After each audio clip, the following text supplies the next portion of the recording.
ഞാൻ doctor Abubakar Zeeshan, physician, Fathima മാതാ mission hospital കൽപ്പറ്റയിൽ work ചെയ്യുന്നു.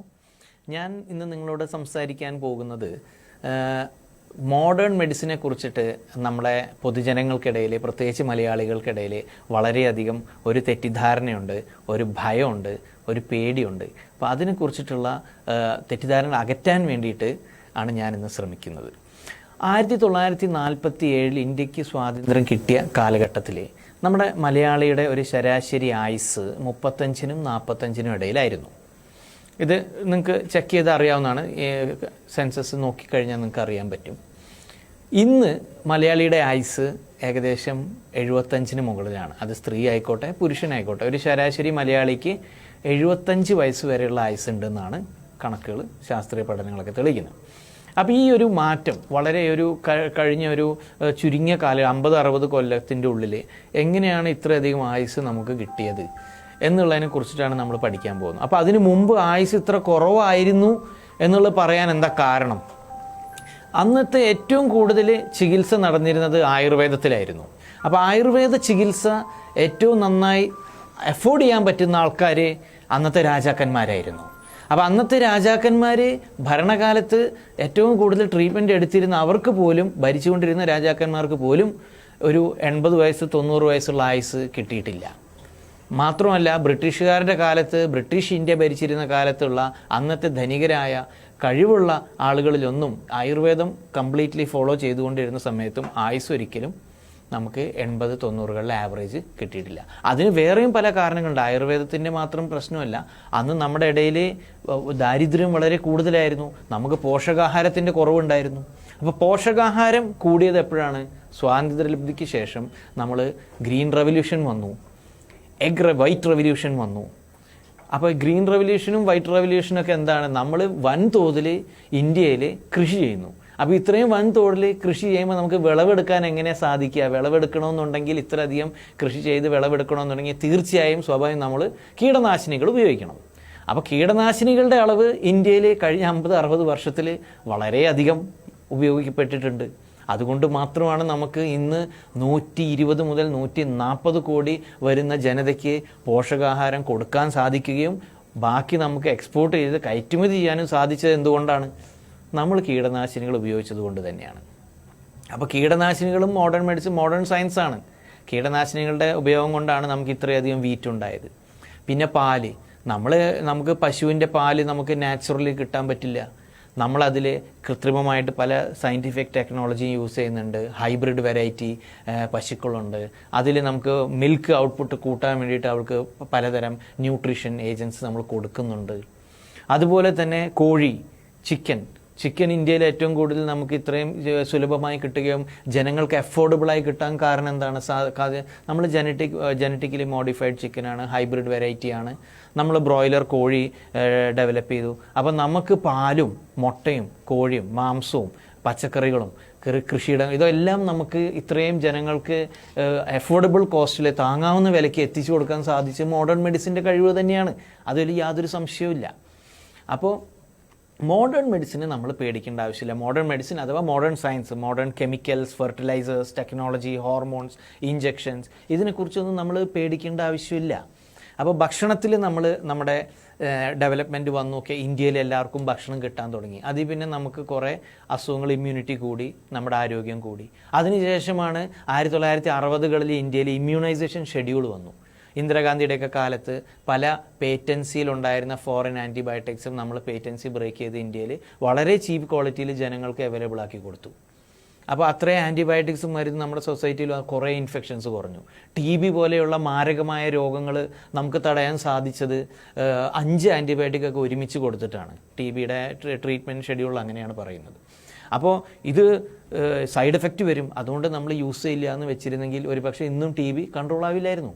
മലേറിയനെ കൺട്രോൾ ചെയ്യാൻ സാധിച്ചു. ഇന്ത്യയിൽ ഏറ്റവും കൂടുതൽ പ്രശ്നം ഉണ്ടായിരുന്ന ഒരു അസുഖമായിരുന്നു കോളറ, വസൂരി, TB, കുഷ്ഠം, മലേറിയ. ഇതുപോലുള്ള ഇൻഫെക്ഷ്യസ് കണ്ടീഷൻസൊക്കെ നമുക്ക് ഈ അണുബാധേനെയൊക്കെ നിയന്ത്രിക്കാൻ സാധിച്ചത് മോഡേൺ മെഡിസിൻ്റെ വിജയമാണ്. അതുകൊണ്ട് തന്നെയാണ് മലയാളികൾക്ക് ഇത്രയധികം ദൈർഘ്യമുള്ള ഒരു ആയുസ് കിട്ടിയത്. നമ്മൾ ഇൻഫെക്ഷനെ ട്രീറ്റ് ചെയ്തു, നമ്മൾ പോഷകാഹാരം മോഡേൺ സയൻസ് വഴി ജനങ്ങളിലേക്ക് എത്തിച്ചു. പിന്നെ ഈ ഇൻഫെക്ഷനെ ട്രീറ്റ് ചെയ്യാനുള്ള ഗവൺമെൻറ് ലെവലിൽ ജനങ്ങൾക്കെല്ലാം വളരെ ഫ്രീ ആയ രീതിയിൽ നമുക്ക് കൊടുക്കാൻ സാധിച്ചു. പിന്നെയാണ് ഇമ്മ്യൂണൈസേഷൻ വന്നതിന് ശേഷമാണ് കുട്ടികൾക്ക് പോളിയോ ബാധിക്കാതെയായി.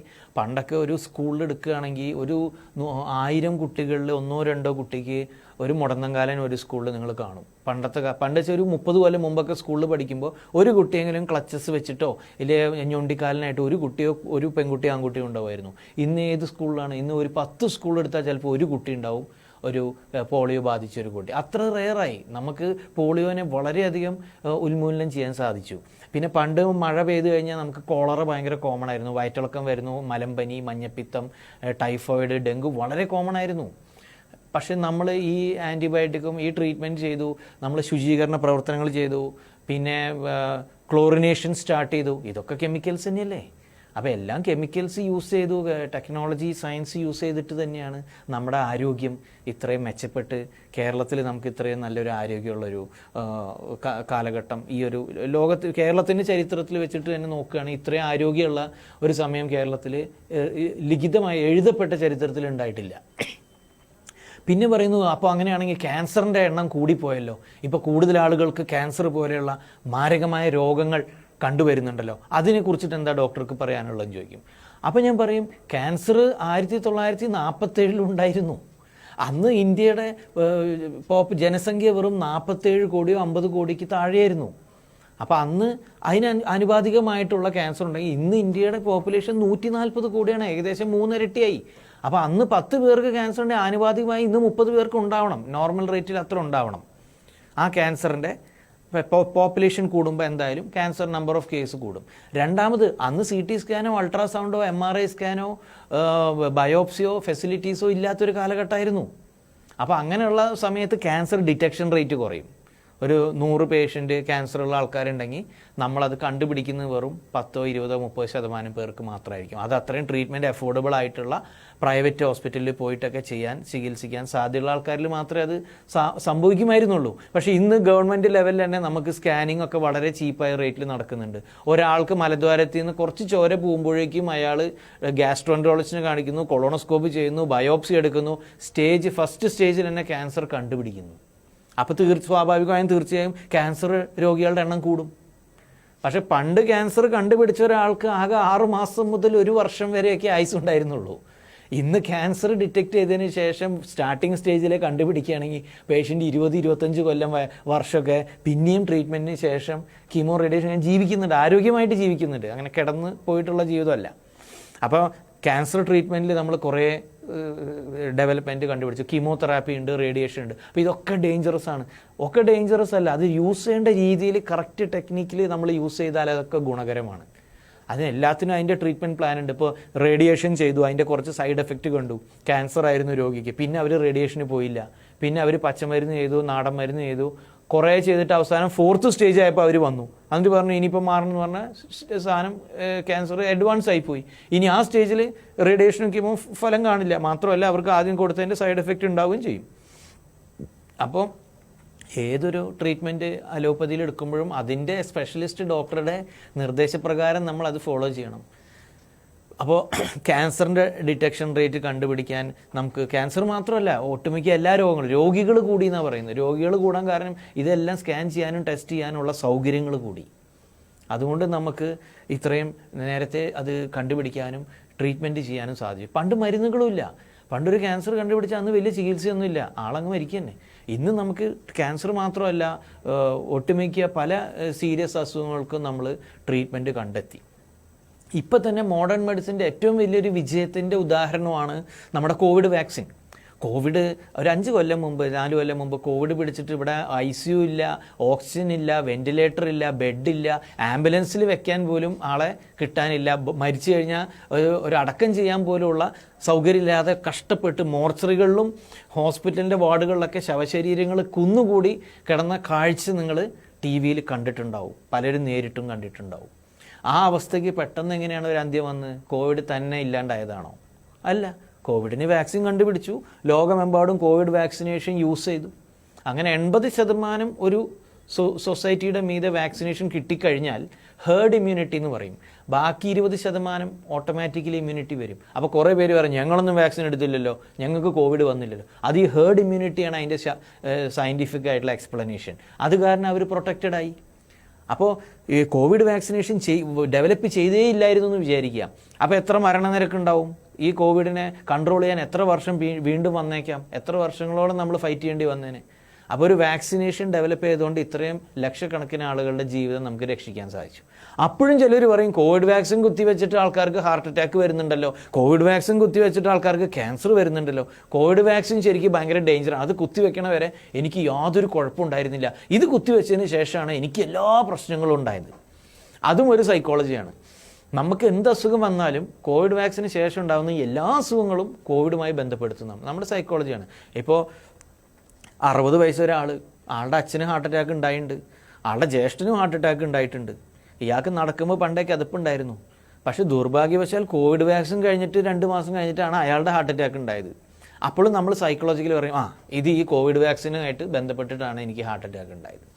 അപ്പോൾ അങ്ങനെ നമുക്ക് തീർത്ത് കോവിഡ് വാക്സിൻ ഞാൻ വെള്ളപൂശുമല്ല, പല കേസുകളിലും പഠനങ്ങൾ നടക്കുന്നുണ്ട്, കോവിഡുമായി ബന്ധപ്പെട്ട് ഹാർട്ട് റിലേറ്റഡ് പ്രോബ്ലംസ് കൂടുതലുണ്ട് എന്നുള്ളൊരു പഠനം നടക്കുന്നുണ്ട്. അതിൻ്റെ വിശദമായ റിപ്പോർട്ടുകൾ വന്നിട്ടില്ല. അപ്പോൾ അത് വരാത്തിടത്തോളം കാലം നമുക്ക് അതിനെക്കുറിച്ച് വ്യക്തമായൊരു സ്റ്റേറ്റ്മെൻറ്റ് തരാൻ സാധ്യമല്ല. പക്ഷേ എന്നിരുന്നാലും മൊത്തത്തിൽ പറയണ ഓവറോൾ നമ്മൾ നോക്കുകയാണെങ്കിൽ കഴിഞ്ഞ 50 വർഷം കൊണ്ട് നമ്മുടെ ഒരു മലയാളിയുടെ ആവറേജ്, മലയാളി എന്ന് ഞാൻ പ്രത്യേകിച്ച് എടുത്തു പറയാൻ കാരണം നമ്മൾ ഭയങ്കര വിദ്യാഭ്യാസമുള്ള ആൾക്കാരാണ്, അതിന് തെളിവുണ്ട്, നമ്മളെല്ലാവരും എഡ്യൂക്കേറ്റഡ് ആണ്. അപ്പം ഞാൻ ഈ പറയുന്ന കാര്യങ്ങളായാലും വേറെ ഏതൊരു ഡോക്ടർ TV-യിൽ എവിടെ നിങ്ങൾ ഡബിൾ ചെക്ക് ചെയ്യും. നിങ്ങൾ എന്തായാലും കേൾക്കുന്ന കാണുന്ന എല്ലാ ആൾക്കാർക്കും വിവരവും വിദ്യാഭ്യാസവും ഉണ്ട്, അവരെല്ലാവരും ഇത് ചെക്ക് ചെയ്യും, കൺഫേം ചെയ്യും. അപ്പോൾ ഈ പറഞ്ഞിരിക്കുന്ന കാര്യങ്ങൾക്കെല്ലാം ശാസ്ത്രീയ അടിസ്ഥാനമുണ്ട്, ഇത് നമുക്ക് തെളിയിക്കപ്പെട്ടുള്ള കാര്യം. അതുകൊണ്ട് ഒരാൾ ഇതിനെക്കുറിച്ചിട്ട് നെഗറ്റീവായിട്ട് പറയാൻ നമ്മൾ എടുത്തു ചാടി അത് വിശ്വസിക്കേണ്ട ആവശ്യമില്ല. നമ്മൾ ഡബിൾ ചെക്ക് ചെയ്ത് ഉറപ്പ് വരുത്തി ഈ പറഞ്ഞ കാര്യങ്ങളിൽ വല്ല സത്യമുണ്ടോ, ഇംഗ്ലീഷ് മരുന്നുകൾ ആണോ നമ്മളെ ഈ അവസ്ഥയിൽ എത്തിക്കുന്നത്, അതോ ഇംഗ്ലീഷ് മരുന്നും മോഡേൺ സയൻസും ടെക്നോളജി ആണോ നമ്മളെ രക്ഷിച്ചത്? ഇല്ലെങ്കിൽ ഈ 140 കോടി ജനങ്ങളെ തീറ്റി പോറ്റാനും ഇത്ര ആരോഗ്യനിലയിൽ എത്തിക്കാനും ഇന്ത്യയുടെ ചരിത്രത്തിൽ കഴിഞ്ഞ 300 വർഷത്തെ ചരിത്രത്തിൽ ഇന്ത്യ ഇത്രയും മെച്ചപ്പെട്ടൊരവസ്ഥയിൽ ഉണ്ടായിട്ടില്ല. 300-400 കൊല്ലം എടുത്തോ.